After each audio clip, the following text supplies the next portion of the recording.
Bismillahirrahmanirrahim. Selamat malam. Selamat malam teman-teman. Assalamualaikum warahmatullahi wabarakatuh. Terima kasih untuk kedatangannya.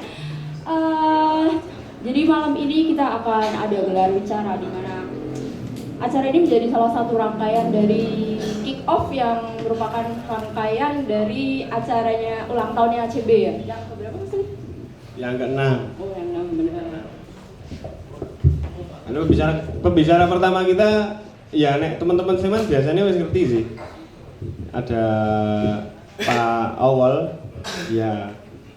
Kalau di poster di flyer tulisannya Aul Santoso gitu. Tapi biasa dipanggil ketika di tribun atau ketemu di jalan dengan sebutan Gus. Turunan kiai saya. Turunan kiai. Dengan sebutan Gus Aul gitu.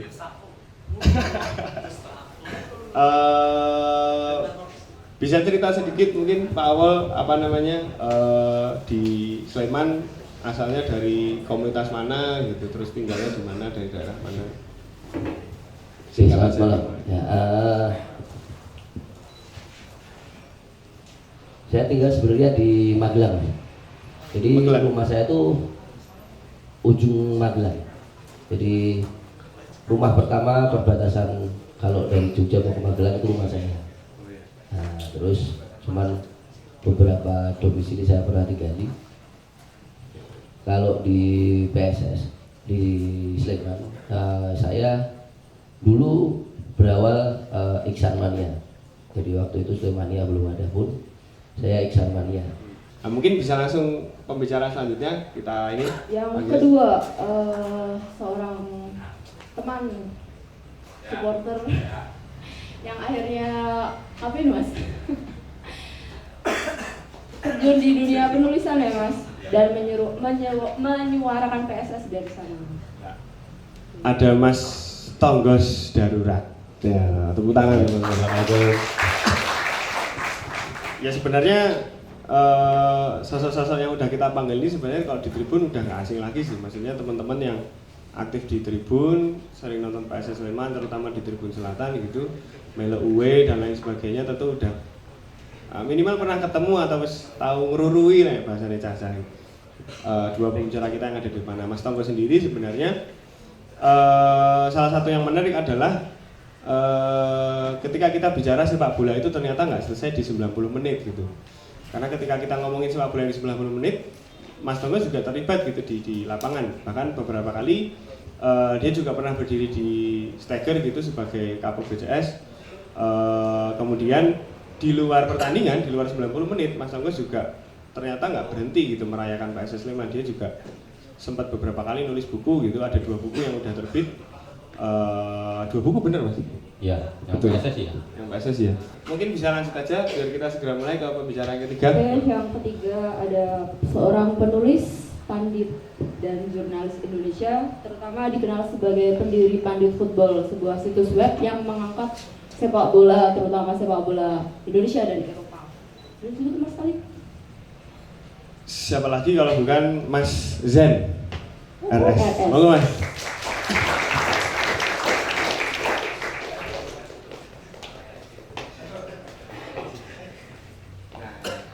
Gimana Mas Zen, sehat Mas? Alhamdulillah. Demi Mas. Alhamdulillah sehat. Mas ini ternyata bisa bahasa Jawa gitu. Pas tak tanya kenapa kok bisa bahasa Jawa, ternyata Mas Zen juga sempat tinggal di Jogja gitu. Berapa tahun Mas? Tinggal di Jogja Mas? 10 ya. 10 tahunan ya? 10 bolak-balik lah. Nah, 4 tahun terakhir bolak-balik Jakarta. gitu. Ternyata Mas Zen juga apa namanya sempat ngalami nonton PSS, sempat ngalami Mas? Ngalami di Jadi ngalami di tahun pertama di Magelang. di Magelang. Nanti kita akan banyak cerita juga gitu sama Mas Zen gitu, karena ya selain kita juga menghadirkan Mas Zen karena kita pengen ada sudut pandang lain gitu ya dari luar Sleman. Mas Zen ini ternyata juga pernah hidup di apa namanya DIY gitu ya. DIY, aku nyebut DIY karena jebul ya sempat neng Bantul, ya neng kota, ya neng Sleman barang gitu. Jadi akan banyak yang kita ulik gitu dari Mas Zen, yang ternyata juga punya pengalaman nonton PSS gitu ketika dia hidup di Jogja gitu. Dari PSS Sleman yang dulu? Boleh sih. Aku penasaran sih pengen nanya sama Pak Awal. Kenapa sih dulu bisa kan ada punya kesempatan nih buat jadi pemain profesional ya? Terus kenapa akhirnya memilih untuk jadi supporter aja? Ya nggak supporter aja sih, apa yo? Enggak supporter aja nih. Yo wes ngono lah. Jadi itu Pak, intinya teman-teman barangkali boleh diceritain gitu. Ketika pertama kali Pak Awal ketemu sama PSS itu gimana? Karena ya di luar pertemuan ini sebenarnya aku udah sempat ngobrol gitu sama Pak Awal gitu. Kalau sebenarnya Pak Awal ini kalau dari apa namanya rentetan apa ya istilahnya keluarga, biasanya kan kita kenal sepak bola itu dari nek ramas ya adewe, oh bapak ya adewe ya. Iki ono sing menarik gitu karena ternyata di ceritanya Pak Awal ini lain gitu. Tapi kok kenapa yang dipilih itu tetap bisa PSS gitu. Dan ketika ada kesempatan iso jadi pemain, ngopo kok milih malah tetap jadi supporter gitu. Ini kok iso? Iya, awalnya sebelum ke PSS saya perkenalan dulu dengan bola. Jadi belakang rumah saya itu lapangan sepak bola. Jadi tiap hari nontonnya bal-balan terus. Dan kebetulan bapak saya itu dulu pemain bola amatir. Dulu tergabung di Sinar Utara. Sinar Utara itu klub bola anggota Perserikatan Sepak Bola Indonesia Mataram, ataupun waktu itu belum ada ASKAP kota, dia tergabung di PSIM Sinar Utara. Dan selain jadi main bola amatir itu, bapak saya itu dulu pengepul SDSB. SDSB itu tugel resmi zaman dulu. Jadi tiap kecil itu saya berangkat nonton bola sekaligus ngambil bonggol tugel itu di Jalan Solo. Sampai suatu waktu karena bapak saya selain togel itu jualan pool itu jumlah gol yang ada dalam satu pertandingan itu satunya 10.000. Kalau menang misalkan keluar angka 4 berarti 22, 31 itu yang menang. Waktu itu PSS lawannya Persik Gunung Kidul, waktu itu masih di divisi 2A. Nah waktu itu saya lihat bola itu, yang bapak saya jualan pool, saya benar-benar lihat bola karena waktu itu saya sudah SSB, sudah tahu mana bola yang benar mana yang enggak. Mainnya sama yang dilihat, saya lihat di Klidosono, saya lihat di Mandala Krida. Itu kok ini bal-balannya enak ya. Waktu itu PSS masih ada Suprapto, ada Koco Pramono, masih banyak nama lain yang Balet Sugeng Widodo. Itu mainnya benar-benar enak. Waktu itu saya masih ingat betul pertama kali nonton PSS menang 4-0 lawan Persik Gunung Kidul, itu mainnya benar-benar saya yang tertarik. Terus saya tanya sama bapak saya, "Iki sing main ngendi ya, Pak?" PSS Sleman karo Persik Gunung Kidul. Nah, setelah saat itu tiap kali ambil tugel saya pasti ngajak nonton ke Tridadi. Nah, semenjak itu saya selalu minta nonton terus ke bapak saya. Kalau PSS main, aku dijak nonton. Sampai saat itu ketika sudah mengajak SD-nya kelas 6, udah mau masuk SMP, saya udah berani diri buat nonton sendiri sama teman-teman. Terus ketika masuk SMA, masuk usia Suratin, usia 18, waktu itu saya usia 16 tahun, ikutlah saya seleksi ke PSS Suratin. Ikut seleksi PSS Suratin, waktu itu pelatihnya Pak Jazuli. Alhamdulillah saya masuk Suratin. Waktu itu tahun 2000 saya masuk. Terus yang di 2001 ketika PSS sudah divisi utama, saya masuk. Setelah di 2002 waktu pelatihnya Daniel Rukito, itu Daniel Rukito datang ke latihan Suratin untuk ngambil beberapa pemain dari Suratin untuk dimagangkan. Saat itu salah satu yang dipilih saya Gus Purwoko sama Busari waktu itu. Cuman karena saya keseringan nonton bola, jadi latihan PSS pagi saya nonton, sore nonton. Nah, sing nonton ini kanca-kanca kabeh. Ketika hari pertama saya magang, wingi cacah ning Tridadi di atas itu wis nawani warna-warna. Udut wae wal, ngombe wae wal. Kok rasanya kok piye ya? Sampai seminggu saya sempat magang, sampai akhirnya di minggu yang kedua saya magang, hari Senin latihan pagi, saya datang tapi nggak ikut ikut latihan. Sengaja saya ikut nongkrong sama Caca. Terus saya temuin dalam itu, oh, aku ketok era iso ya. Aku seneng ning kono kae. Salah satu sudut tribun yang jadi tempat kumpul anak-anak. Terus yang saya ingat kata-kata dulu kita saat itu, spontan dia bilang, oh jangan bajingan, kowe ra gelem jak maju. Nah akhirnya saya tetap memutuskan mengembalikan, kalau dulu bukan kontrak tapi uang saku untuk pemain magang itu saya kembalikan. Terus saya pamit nggak bisa meneruskan magang PSS itu. Terus akhirnya saya dapat undangan dari Rocky Putirai untuk ikut agensi dia di Solo. Akhirnya saya gabung. Terus saya dikirim ke PON, seleksi PON DKI waktu itu tahun 2006. Saya seleksi di sana, akhirnya masuk di PON 2007, 2008 yang diselenggarakan di Samarinda, seangkatan sama Ramdhani, Buas, Titus Bonai dan sebagainya. Saya ikut di situ. Setelah PON selesai, baru saya bergabung ke Persitara Jakarta Utara. Itu tim profesional pertama dan terakhir buat saya. Mungkin di situ aja, Mas. Oke, siap, tepuk tangan dulu teman-teman. Oke, Pak Awal tadi sudah menceritakan awal pertama kali perjumpaannya dengan PSS Sleman. Begitupun juga cerita tentang kesempatannya untuk bisa jadi pemain profesional, tapi tetap kemudian memilih untuk ikut meramaikan tribun bareng sama teman-teman sekalian. Tadi udah sempat diceritain. Barangkali awal ceritanya juga beda gitu sama Pak Awal yang dia bersentuhan langsung dengan sepak bola, dia sempat jadi pemain. Nah, Mas Tonggo ini sebenarnya awalnya dari mana sih kok kemudian akhirnya terus sampai ada di titik itu gitu untuk memilih untuk yowis aku dukung PSSI jebul ora gur ning stadion tok, tapi bahkan sampai di luar 90 menit pun tetap iso merayakan PSS gitu. Pertemuanku sama PSS itu aku lupa tepatnya, tapi SD yang bisa tak ingat itu SD karena bapakku susah ngomong sama manusia, ibuku sibuk ngurusi rumah. Jadi aku kalau di rumah tuh ya bingung aja mau ngapain, akhirnya cuma main di luar kan, di gang rumah kan. Satu waktu ada namanya Mas Bosi, dia Slemannya Batavia, itu ngajak teman-teman nonton PSS di Tridadi. Ya saya ikut aja, nggak bawa duit. Sebagai anak SD yang teman-temannya pada pergi, saya ikut pergi. Akhirnya ya waktu itu masih bisa di Tridadi itu masih bisa nonton gandeng wong tua ini orang bayar tiket. Itu ada masanya itu. Ya itu saya gitulah pokoknya. Terus saya skip di SMP, saya nggak nonton sama sekali karena mulai mengenal cinta. Maksudnya masa alay paling alaynya ya di situ itulah pokoknya, dan meninggalkan sepak bola PSS ini lah. Terus akhirnya begitu SMA saya mulai nonton lagi karena teman-teman sekelas saya ternyata nonton bola juga dan nonton PSS, akhirnya nonton lagi. Kebetulan saya benar-benar terikat sama PSS itu sebenarnya ketika udah kuliah. Saya ngekos sama teman saya, teman rumah. Biasalah kos ya, anak muda ngekos. Terus ternyata dia itu satu SMA dengan teman-teman saya yang akhirnya di Ultras itu. Ada Mas Bebek, ada Mas Ucup namanya.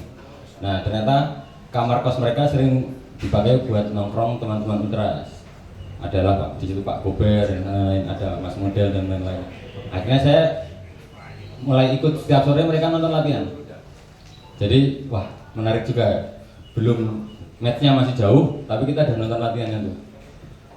Nah akhirnya saya ikut berangkat lah. Ya itu polanya sama kayak waktu saya kecil. Nggak ada temennya pada pergi, akhirnya saya ikut mereka. Nah kebetulan waktu waktu kuliah ini sama saya. 1-2 kali mereka pergi nonton latihan, saya masih di kos, nge-game dan lain-lain. Tapi ternyata yang ketiga, yang keempat saya ikut nonton latihan. Kok enak. Bilang coret dari tribun biru itu enak banget rasanya. Kalau ada pemain sing rojo masuk terus coret, ngono enak tenan. Mungkin rasa memilikinya itu mulai dari situ. Karena kita udah waktu itu ya yang saya rasa itu aduh iso nonton iki pemaine sapa sing ra pantes dicoret gitu. Itu rasa memilikinya munculnya dari situ, dan itu bahkan kan sebelum pertandingan. Jadi kalau ditanya di luar 90 menit kenapa masih bisa menyukai PSS, ya karena dibentuknya dari situ, dari tradisi yang diturunkan Ultras PSS waktu itu. Pak Awal udah, Mas Angga sudah, kita mungkin lanjut ke Mas Zen gitu. Monggo Pak. Jadi Mas Zani dulu pernah ini ya kuliah di Jogja kan dari tahun berapa ya? 99. 99. Pasti udah sempat katanya tadi juga udah cerita sempat ngerasain jadi pemain. Iya. Nah itu bisa diceritain nggak gimana dulu sepak bola DIY itu menurut Mas Zen atau PSS secara Ya pada saat itu gitu. Kan orang-orang seperti Mas Awal dan Mas Tonggos ini punya privilege lahir di sebuah kota yang punya klub sepak bola yang aktif di kompetisi piramida paling atas lah sepak bola Indonesia. Saya ini lahir di Cirebon. Cirebon itu kira-kira di sebuah desa yang kira-kira jaraknya sekitar 130 km dari Bandung. Klub sepak bola terdekat dari jarak geografis yang terkenal ya cuma Persib Bandung. Secara teori mestinya kalau di zaman sekarang saya nggak mungkin dukung Persib karena banyak banget klub-klub kecil kan kalau sekarang. Kalau dulu kan klub sepak bola itu jarang sekali. Nah tapi karena ya di Jawa Barat itu klub sepak bola hanya Persib, persis seperti di sekitar tahun 80-an lah saya mulai kenal itu. Ya tetangga-tetangga pada ngomong Persib lagi ngaji gitu, besok Persib main 8 besar ya libur lagi. Persib final lawan Persebaya tahun 90 itu ya libur dan masjid-masjid ngomong ayo kita berdoa buat Persib itu. Itu 130 km ya dari Bandung. Di Bandungnya pasti lebih horor lagi. Nah yang ingin saya katakan adalah bahwa karena saya berjarak 130 km dari Bandung, dari kayaknya perlu dimatiin ininya. Kita pakai yang ini Mas. Karena jaraknya 130 km, Persib itu terlalu jauh dan dari saya SD kenal Persib pertama kali waktu kalah lawan PSMS tahun 85 nonton di TV sama bapak saya. Sampai saya kuliah, saya paling cuma nonton Persib di Bandung itu cuma 3-4 kali aja. Orang seperti saya ini banyak. Makanya orang seperti Mas Awal dan Mas Tonggos dan teman-teman di sini itu punya privilege besar sekali.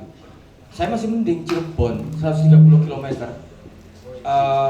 Relatif dan ada klub. Anda bayangkan orang yang tinggal di Kabupaten Kepahyang, tahu aja nggak tahu kan? Kabupaten Kepahyang di Bengkulu, atau Mamasa atau Konawe, mereka nggak punya privilege untuk datang ke sebuah stadion, dan pengalaman tentang sepak bola itu pasti pengalaman tentang TV sebetulnya. Jadi kita semua yang di sini itu orang-orang yang punya privilege. Jadi kalau ada banyak teman-teman yang cuma kenal sepak bola, cuma nonton Liverpool, Real Madrid, itu tuh banyak diantaranya bukan karena mereka mau demikian, lebih karena memang nggak punya kesempatan. Orang yang tinggal di mana, misalnya di sebuah pulau di Ambon, misalnya di Pulau Haruku, nggak ada sepak bola lokal. Saya yang jauh dari pertandingan sepak bola level elit sekarang punya akses gitu. Jadi saya sering tuh nonton sepak bola Indonesia selama di Jogja, terutama karena juga saya kuliah saya kakak kelas sama Sowol, walaupun kita nggak ketemu ya, baru tadi ngobrol di Fakultas Olahraga. Saya masuk juga karena sepak bola.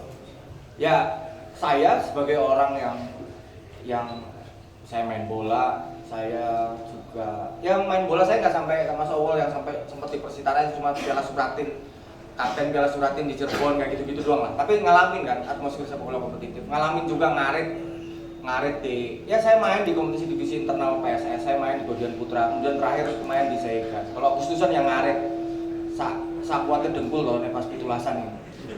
Mirota melok turnamen opo ya aku yo bayarannya 250 biro zaman semua kan gede.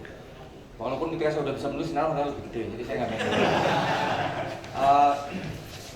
Ya itu, sepak bola lokal itu buat saya tuh masih agak terjangkau karena ya biar bagaimanapun Cirebon sama Bandung 150 km dan ada ikatan emosional, tetangga-tetangga, kulturnya udah kebangun. Bayangkan orang-orang yang lahir di pedalaman Bengkulu, pedalaman Jambi, pedalaman Sulawesi Barat, misalnya lahir di Kabupaten Pulang Pisau, menonton sepak bola lokal apa? Mereka larinya pasti dukung Liverpool, Manchester United, Real Madrid. Jadi, ya kan akhirnya jadi ledek-ledekan loh, yang nggak pernah ke stadion, ledek-ledek sama kita-kita yang sering datang ke stadion. Tapi memasuki tahun 2002, saya masih ingat banget obrolan di beberapa, kan kalau di Jogja itu tradisinya di warung-warung makan yang dekat kampus itu kan pasti ada KR sama Bernas. Ya seluruh berita tentang, ya persis lah kayak mirip kayak harian waspada di Medan, pasti tiap hari ada berita tentang PSMS. Koran Fajar di Makassar sudah pasti halaman olahraganya penuh sama PSM Makassar. Jawa Pos ya mesti isinya Persebaya toh. Pikiran rakyat ya mesti apa Persib Bandung. Kecuali koran Jakarta isinya Liverpool kalau Real Madrid. Ya saya ngalamin gitu.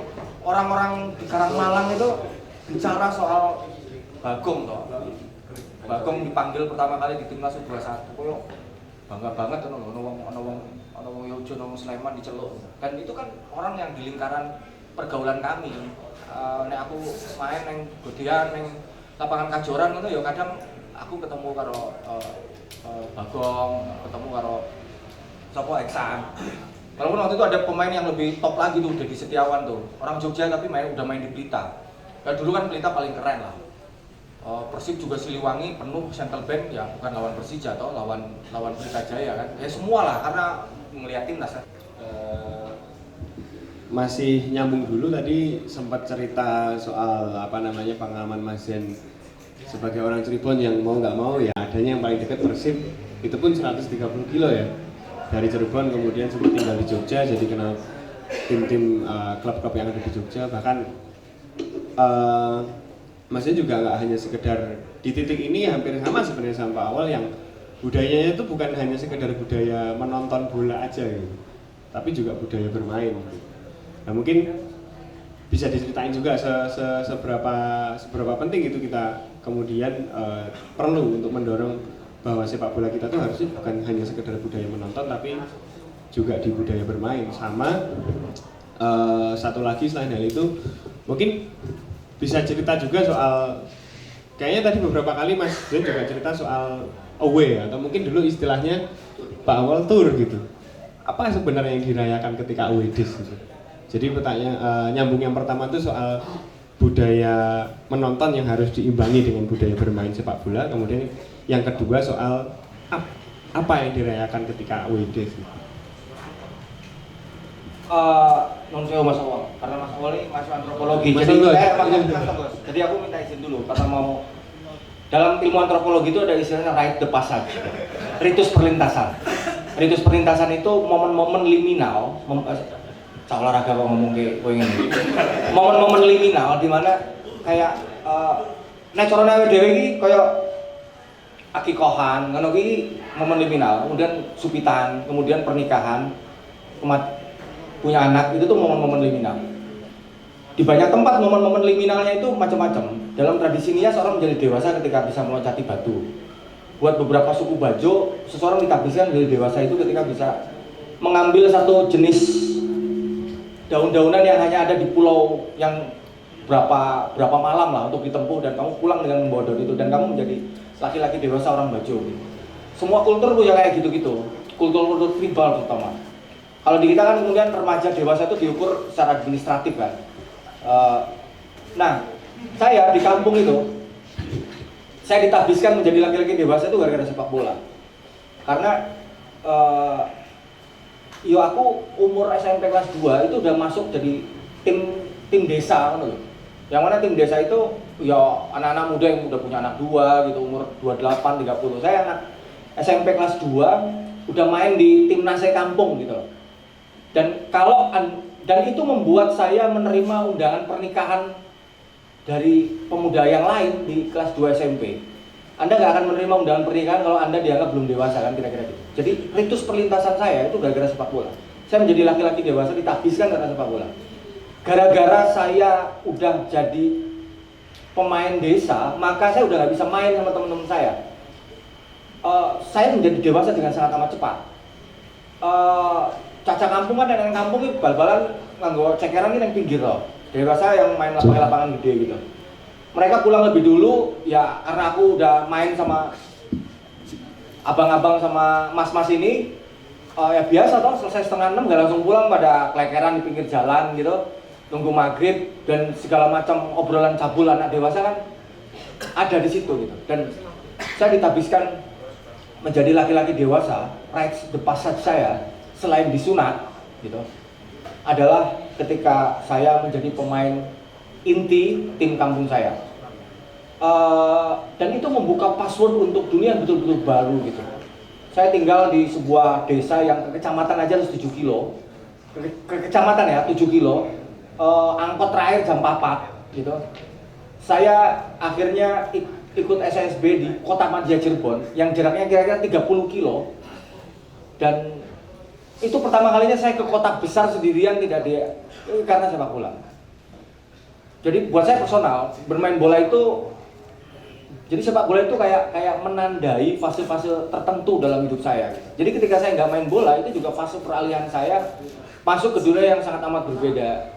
Dunia yang tadinya sangat fisikal, bal-balan, tendang-tendangan, gajul-gajulan, melayu, kemeringet, ke dunia intelektual. Main bolanya dengan tangan kan, nulis gitu, atau ya berdiskusi, mau coba buku, ya gamble, mau dari nyocot,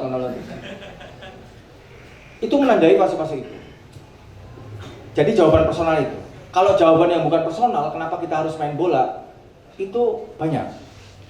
Pertama, kalau kita cuma nonton, maka akan semakin banyak lapangan-lapangan yang akan hilang. Kalau sebuah lapangan di kampung itu, kayak di Bandung tuh, kan ada Riverside Forest tuh. Jadi pada saat saya ngomong, kalian ngapain latihannya juga di lapangan rumput sintetis progresif gitu. Mungkin main di lapangan-lapangan kampung. Ajak orang-orang itu supaya pada main bola lagi. Jadi kita tuh perlu main bola supaya makin banyak lapangan yang aktif dan bertahan. Kalau lapangan itu sepi, developer itu duit. Tapi nek aktif kan mikir 2 kali, itu pertama. Yang kedua, dengan kita main bola, sebetulnya kita bertemu di ruang-ruang yang bukan hanya stadion. Stadion itu sebetulnya pada dasarnya anarkis. Ya, nggak ada ketua RT, nggak ada ketua RW. Tapi pembagian tribun barat, timur, utara itu kan udah ada beda tiket gitu. Dari situ hierarki itu ada gitu. Kita ketemu di luar tribun itu sebetulnya untuk merawat lagi bahwa ya kowe ora apa-apa jadi kapol nang tribun, tapi nek ora nang tribun ya kowe kanca-kancaku wis gak ono hierarki. Nah, main bola itu memungkinkan, pada intinya tiap kali kalau kita bermain bola, kita menguatkan ikatan sosial kita. Kita jadi, kan kalau kita sering main bola ya, walaupun nggak ketemu di tribun, ketemu di lapangan, kan tahu ada siapa yang nggak datang, ngopo cah kira teko, oh loro, anaknya loro, jadi kita tahu, gering gitu. Jadi tahu. Itu yang kedua. Yang ketiga, kita harus main bola karena kalau enggak, sepak bola itu akan dibentuk oleh kultur SSB. Kultur SSB adalah kultur di mana hanya orang yang bisa bayar yang bisa main. Dulu zaman saya, waktu saya di Jogja aja, SSB itu gak banyak. SSB itu SSB IKI punya, HW itu SSB, betul, punya SSB, punya anak-anak. Tapi awalnya adalah klub lokal gitu loh, bukan SSB. Kalau sekarang kan ada memang SSB yang kemudian bahkan bisa main Liga 3. Ya, dulu tuh gak ada. HW punya SSB, punya. Tapi HW, Mas, Godian Putra, bukan SSB. Itu tim kampung, tim komunitas. Sehingga siapapun punya kesempatan untuk main di situ.